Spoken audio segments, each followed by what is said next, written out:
morning students. In the today class we will start a new chapter which is the p block elements. In the class 11th we have already known about the periodic table. Periodic table क्या था? There are so many of elements. उनके elements को उनकी properties के आधार पर, उनके trains के आधार पर, उनके atomic number के आधार पर we have classified the periodic table, जिसके अंतर्गत हमने atomic number के आधार पर उसको एक arrangement किया हुआ है, जिसके आधार पर हमने we have classified the periodic table in the 4 blocks, the S block, the P block, D block and F block. On the basis of the electronic configurations we have classified these 4 blocks. If the last electrons come into the S block, that is called the S block element. If the last electrons come into the P block, then it is called the P block elements. इसी प्रकार से सारे जितने भी elements हैं उसको हमने blocks के एलिमेंट्स में क्लासीफाई किया हुआ है. In the class 11th we have already discussed about the S block elements and the P block elements, जिसमें हमने S block elements के बारे में पढ़ लिया था और P block element के बारे में कंसिडर कर लिया था. In the class 11th we have already P block में हमने डिस्कस किया था जो था 13th group and the 14th group. In class 12 we will start from the group number 15. Alright, so group number 15, the total number of electrons जो elements हैं, these are 5 elements, जिसमें से हमारा नाइट्रोजन है, फॉस्फोरस है, एंटीमनी है, arsenic and bismuth. These are the 5 elements which comes into the 15th block. Alright, electronic configurations we have idea how it is electronic configurations on the basis of the above principles, Pauli exclusion principle and the Hund's rule. By these principles we have classified we have distribute the electrons in different orbits. इन क्या करते हैं, इन तीन principles के आधार पर electrons को distribute करते हैं according to energy levels in different orbits के अंतर्गत. तो हमें एक इलेक्ट्रॉनिक कॉन्फ़िगरेशन ऑब्टेन होता है, उसी के आधार पर हमने डिफरेंट ये एलिमेंट्स जो हैं 15 ग्रुप के उनका इलेक्ट्रॉनिक कॉन्फ़िगरेशन हमने कर रखा है. वी हैव दैट कि नाइट्रोजन के अंदर टोटल नंबर ऑफ इलेक्ट्रॉन्स जो हैं वो हमने इलेक्ट्रॉन्स सबके अंदर मेंशन कर रखे हैं. नाइट्रोजन के पास 7 होते हैं, फॉस्फोरस के पास 15, ऑर्सेनिक के पास 33, एंटीमनी के पास 51 और बिस्मथ के पास 83. ठीक है, these are the 5 elements. Electronic configuration we start from the 1s2, 2s2, 2p6, 3s2 and 3p6, 4s2, 3d, 10, 5, 4p2, 4p6 जो भी कुछ है. तो इस प्रकार से इलेक्ट्रॉनिक कॉन्फ़िगरेशन हम स्टार्ट करते हैं.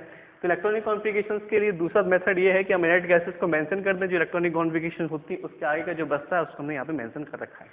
ऑलराइट, तो यहाँ पे हमने लिखा है we have written about the electronic configurations of nitrogen के लिए. तो नाइट्रोजन के लिए क्या है, हीलियम के लिए हमने मेंशन कर रखा है. तो हीलियम का क्या इलेक्ट्रॉनिक कॉन्फ़िगरेशन होता है 1s2. तो उसके लिए ना लिख के हमने सिर्फ इनर्ट गैसेस का यहाँ पे मेंशन कर रखा है. जो इलेक्ट्रॉनिक कॉन्फ़िगरेशन होंगी वो इलेक्ट्रॉनिक कॉन्फ़िगरेशन यहाँ पे हमारे इनर्ट गैसेस की है. उसके बाद जो है वो हमने नॉर्मल लिखा हुआ है. तो यहाँ electronic configuration is 1s2, 2s2 and 2p3. Here is p3 के लिए p15 फॉस्फोरस के लिए हमने लिखा हुआ 3s2, 3p3, 4s2, 4p3. तो यहाँ पे अगर ये देखा जा रहा है this is the called the principal quantum number. ये जो नंबर है that is called the principal quantum number. यही हमारे ऑर्बिट्स नंबर होते हैं. सब सेल का s और p वैल्यू है जो हमारा एजीमुथल क्वांटम नंबर को दिखाता है.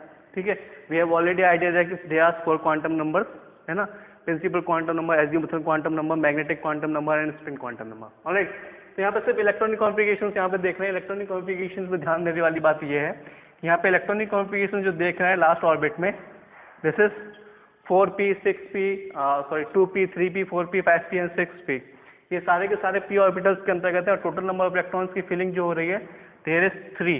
जितने भी हमारे 15 ग्रुप के एलिमेंट है सबके अंतर्गत 13 मतलब 3 वो आ रहा है. तो this is all the p block elements is totally half field. ये सारे के सारे जितने भी एलिमेंट्स हैं वो सारे के सारे क्या हैं, half filled. In the class 11th we have already known that कि जो हाफ फील्ड स्टेबिलिटी होती है वो ज़्यादा मोर स्टेबल होता है. तो ये जो एलिमेंट्स हैं मतलब इनका जो इलेक्ट्रॉनिक कॉन्फ़िगरेशन है वो 14 और 13 से ज़्यादा स्टेबलाइज होगा क्योंकि इसके अंदर सारे के सारे हाफ फील्ड का केस ऑब्टेन हो रहा है. ऑलराइट, तो these are the electronic configurations of group 15 elements.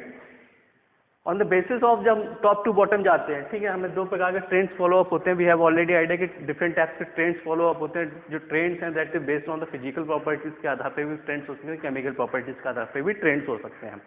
तो यहाँ ट्रेंड्स के बारे में बात कर लेते हैं. टॉप ट्रेंड्स जो है 2 प्रकार से जाता है, एक लेफ्ट टू राइट, एक ग्रुप में हम बढ़ते हैं. ठीक है, एक पीरियड में लगातार बढ़ते हैं तो ग्रुप चेंज होते रहते हैं. The second one is top to bottom. किसी भी पीरियड के अंदर किसी भी ग्रुप के अंदर हम टॉप टू बॉटम जाते हैं तो उसका ग्रुप वाइज सेम रहता है और पीरियड उसके चेंज होते रहते हैं. तो इसी में है कि हम टॉप टू बॉटम अगर जाते हैं, ये टॉप टू बॉटम अगर जा रहे हैं, ठीक है, इन द ग्रुप नंबर 15, तो क्या होगा, इसका मेटेलिक कैरेक्टर जो होंगे नाइट्रोजन, फॉस्फोरस, आर्सेनिक और एंटीमनी और बिस्मथ के मेटेलिक कैरेक्टर विल इंक्रीज, उनके मेटेलिक कैरेक्टर क्या हो जाएंगे, इंक्रीज होते जाएंगे। ऑलराइट, तो अगर सबसे पहले के जो दो एलिमेंट्स हम इसको देखें नाइट्रोजन फॉस्फोरस को, these are the non metals, ये नन मेटल्स में कंसीडर होते हैं, नन मेटल्स होते हैं। और फिर जैसे नीचे आम फॉर्म में उतरते हैं टॉप टू बॉटम में, तो मेटलाइट्स होते हैं जिसमें आर्सेनिक और एंटीमनी है, दीज आर दी मेटलाइट्स। और बिस्मथ की बात की है तो बिस्मथ जो है दैट इज मेटल्स। तो हम टॉप टू बॉटम अगर जाते हैं तो टॉप टू बॉटम जाने से ग्रुप नंबर 15 में मेटेलिक कैरेक्टर क्या होता है, इंक्रीज होता है। क्यों इंक्रीज होता है इसको हम लेटर ऑन डिस्कस करेंगे। उसके बाद ग्रुप 15 के elements, totally 5 elements electronic configuration देख चुके हैं, टॉप टू बॉटम जाने पे इसका मेटेलिक कैरेक्टर होता है that will be increase. Alright, now इनकी अकरेंस देख लेते हैं, ग्रुप 15 एलिमेंट्स की अकरेंस कहाँ कहाँ पाए जाते हैं। If we talking about the nitrogens, nitrogens found in atmosphere which is 78%, जो हमारा नाइट्रोजन है ये हमारे एटमॉस्फेयर में 78% तक पाया जाता है। Generally it is found in the form of proteins, जो एनिमल्स और प्लांट्स की फॉर्म, एनिमल्स और प्लांट्स में प्रोटीन्स की फॉर्म में पाया जाता है। और एटमॉस्फेयर में 78% है जो कि सोडियम नाइट्रेट या पोटेशियम नाइट्रेट की फॉर्म में हो सकता है। The second one is phosphorus. Phosphorus is found in the apatite family, ठीक है, एपेटाइट फैमिली की बिलोंग करता है और it is found in the minerals form, ये हमारी मिनरल्स की फॉर्म में मिलता है। ऑलराइट, और दूसरा ये है कि ये जो हमारे मिल्क होता है और एग होती है, ठीक है, उसके अंतर्गत पाया जाता है और तथा एंड ये जो है हमारी फॉस्फेट्स के रॉक्स में भी पाया जाता है, ठीक है। तो these are the phosphates rocks and it is found in the apatite family, ये हमारा एपेटाइट फैमिली के अंतर्गत फाउंड किया जाता है।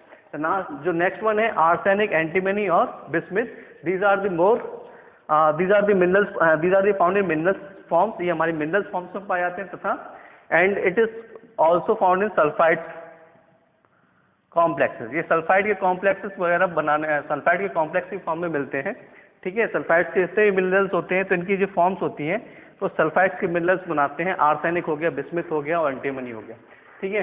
तो दीज आर दी एलिमेंट्स और उनकी अकरेंस अगर नेचर्स की बात की जाए हमारी रॉक्स की फॉर्म में मिलते हैं, सल्फाइड के मिनरल्स की फॉर्म में मिलते हैं और ये हमारे प्रोटीन्स की फॉर्म में मिलते हैं जो हमारे नाइट्रोजन्स होते हैं, ठीक है, 78% है। अब now we are discussing about the physical trends और फिजिकल प्रॉपर्टीज। हमने लोगों ने जब डिस्कस किया था इन द क्लास 11 में हमने डिस्कस किया हुआ है फिजिकल ट्रेंड्स के बारे में कि on the basis of electronic configurations रखने के साथ साथ जब पीरियोडिक टेबल के अंतर्गत उसको रखा गया तो एक टर्म्स के बाद पीरियोडिसिटी आती है, मतलब उनकी कुछ प्रॉपर्टी होती है, उनकी सिमिलरिटी प्रॉपर्टीज फॉलोअप होती है। उसके बाद उनमें एक ट्रेंड्स फॉलोअप होता है उनके एटॉमिक रेडियाई से लेके, उनके आयोनाइजेशन एंथैल्पी से लेके, उनका आयनिक रेडियाई से लेके और इलेक्ट्रोनेगेटिविटी से लेके कुछ फॉलोअप ट्रेंड्स होते हैं। तो इसी ट्रेंड्स के बारे में हम ग्रुप 15 के कुछ एलिमेंट्स के ट्रेंड्स के बारे में डिस्कस करेंगे। The first one is electronic configurations. Electronic configurations में अगर देखा जाए तो इनका आउटर मोस्ट सेल में अंदर पी ब्लॉक के अंतर्गत एलिमेंट्स आएंगे, जितने भी इलेक्ट्रॉन्स होंगे, जितने भी लास्ट इलेक्ट्रॉन्स है वो last electrons will come into the P block element. So इसका general electronic configurations we have written that NH2 and NP3 where N is represent the principal quantum number, जहां N हमारा है वो principal quantum number को दिखा रहा है। Alright, तो यही इलेक्ट्रॉनिक कॉन्फिगरेशन सबके अंतर्गत एक कॉमन प्रॉपर्टी है कि ये सारे के सारे पी ब्लॉक के एलिमेंट्स में आ रहे हैं विच इज हाफ फील्ड, जो कि सारे हमारे हाफ फील्ड है। तो एक ट्रेंड फॉलो अप हो रहा है इसके अंदर जो कि इलेक्ट्रॉनिक कॉन्फिगरेशन का है। दूसरी बात ये है कि पी ब्लॉक है which is half field, half field होने के कारण ये क्या होता है मेकिंग मोर स्टेबल, ये हमारा क्या हो जाता है बहुत ज्यादा स्टेबल होता है as compare to 13 and 14 group के बारे में। Now the second property physical property is related with the atomic and ionic radii. We have that idea that कि जो हमारा एटॉमिक रेडियाई है वो ड्यू टू द हम जब टॉप टू बॉटम जाते हैं, टॉप टू बॉटम जाने पे क्या होता है नंबर ऑफ इलेक्ट्रॉन्स क्या होंगे आउटर मोस्ट सेल में वो उतने नहीं इंक्रीज होते जितना उसके अंदर ये पीरियड नंबर इंक्रीज हो जाता है। पीरियड नंबर इंक्रीज होने की वजह से जो इफेक्टिव न्यूक्लियर चार्ज है ना वो क्या हो जाता है कम हो जाता है। इफेक्टिव न्यूक्लियर चार्ज के बारे में बात करें कि नंबर ऑफ इलेक्ट्रॉन्स उतने ही है, नंबर ऑफ इलेक्ट्रॉन्स उतने होने की वजह से जो इंक्रीजमेंट होना चाहिए इफेक्टिव न्यूक्लियर चार्ज का उतना नहीं हो पाता, जिसकी वजह से उसका एटॉमिक साइज क्या होता है इंक्रीज होता जाता है। तो टॉप टू बॉटम जाने पे उसका एटॉमिक रेडियाई जो होगा दैट विल बी इंक्रीज। किसकी वजह से होता है जो है हमारा इफेक्टिव न्यूक्लियर चार्ज की वजह से ये क्या हो जाता है जो हमारा atomic radii that will be increase. अगर बात की जाए है ना नाइट्रोजन और फास्फोरस में, तो नाइट्रोजन और फास्फोरस में आने पे इसका जो एटॉमिक रेडियाई होगा उसमें एक कंसिडरेबली इंक्रीमेंट होगा, उनका इंक्रीज साइज होगा।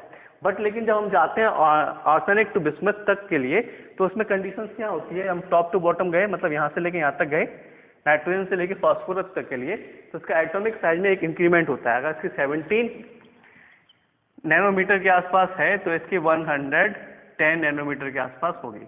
ठीक है,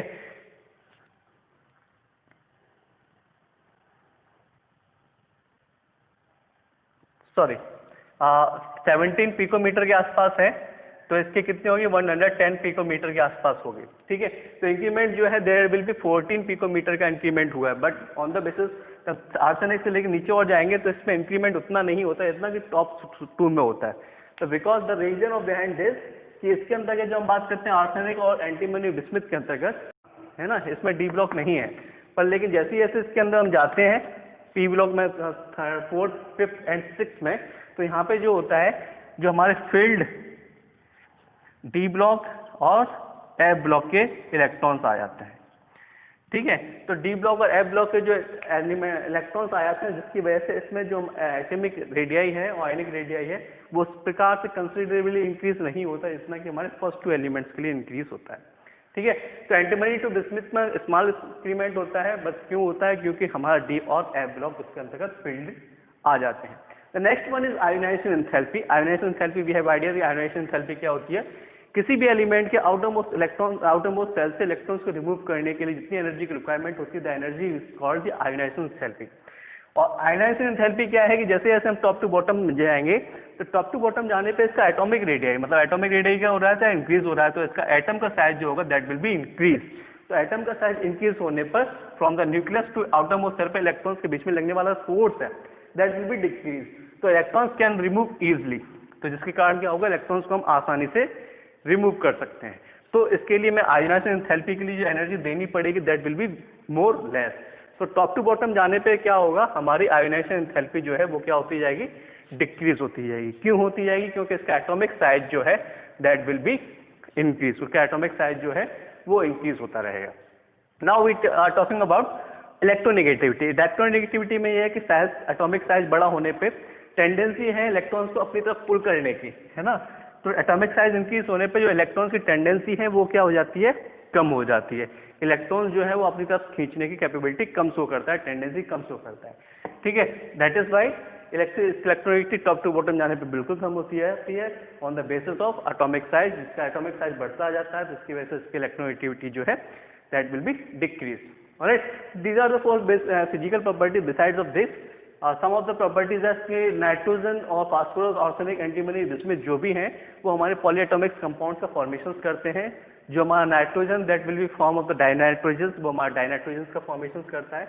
तो जितने भी कंपाउंड्स हैं that will B form polyatomic compounds हैं, वो हमारा पॉलीएटॉमिक कंपाउंड का फॉर्मेशन करेंगे। तो सेकंड प्रॉपर्टी है नाइट्रोजन जो है, dinitrogen is found in the gaseous state. वो हमारा जो डाइनाइट्रोजन है that will be found in the gaseous state. और बिसाइड्स ऑफ दिस जितने भी हमारे एलिमेंट्स हैं found in to stable, found in to solid form. जितने भी इसके अलावा जितने भी हमारे एलिमेंट्स हैं वो हमारे सॉलिड फॉर्म के अंतर्गत पाए जाते हैं। तो next one is metallic character के बारे में जाते हैं। तो टॉप टू बॉटम जाने पे इसका मेटेलिक कैरेक्टर क्या होता है, इंक्रीज होता रहता है। मेटेलिक कैरेक्टर इंक्रीज होने के बाद, एटॉमिक साइज इंक्रीज होने के बाद, बॉइलिंग पॉइंट की बात की है तो टॉप टू बॉटम जाने पे इसका बॉइलिंग पॉइंट भी हमारा इंक्रीज होता है। Now we are discussing about the melting point. तो मेल्टिंग पॉइंट में अगर बात किया है तो from the nitrogen to arsenic, nitrogen से ऑर्सेनिक जाने पे हमारा मेल्टिंग पॉइंट जो है that will be increase, decrease होता है। अब मेल्टिंग पॉइंट जो है नाइट्रोजन से ऑर्सेनिक जाने तक इसका मेल्टिंग पॉइंट जो है वो इंक्रीज होता है। फिर ऑर्सेनिक से नीचे बिस्मिथ तक जाने पे इसका मेल्टिंग पॉइंट जो है that will be decrease. Alright, तो इसका डिक्रीज होने का कारण ये है कि क्योंकि इसका साइज जो है एटॉमिक रेडियाई का साइज बढ़ जाने की वजह से ये इसमें दूसरा इसमें एक इनर्ट पेयर इफेक्ट लगता है। ठीक है, इनर्ट पेयर इफेक्ट में that will show the tendency to formation of covalent bond. तो जिसके नीचे एक कंपाउंड है वो टेंडेंसी शो करते हैं मोर कोवेलेंट बॉन्ड बनाने के लिए इनर्ट पेयर इफेक्ट होने की वजह से। ठीक है, तो ये इजीली ब्रेकअप हो जाते हैं, ये बॉन्ड जो है इजीली ब्रेकअप फॉर्मेशन करते हैं क्योंकि कोवेलेंट बॉन्ड उनको फॉर्मेशन करना है due to the inert pair effect. These compounds form the covalent bond, तो जिसकी वजह से इनको तोड़ना बहुत जल्दी आसान हो जाता है। That is why they show the minimum melting point from the top. जो टॉप के हैं उनके मेल्टिंग पॉइंट ज्यादा होते हैं और इंक्रीज होते हैं। इंक्रीज का मतलब ये है कि नाइट्रोजन से लेकर अगर हम एंटीमनी तक आएंगे तो उनकी टेम्परेचर्स में मेल्टिंग पॉइंट में इंक्रीमेंट होता है। बट जैसे ही हम वहाँ से ऑर्सेनिक से लेकर बिस्मिथ तक जाएंगे तो उसका टेम्परेचर वो होगा वो उतना ग्रोथ नहीं होता, उनका टेम्परेचर जो है मेल्टिंग पॉइंट वो इंक्रीज नहीं करता। क्यों नहीं करता? Because of inert pair effect. Alright, so these are the physical properties of group 15's element. In the next class we will discuss about the chemical properties of group 15. Thank you for the class.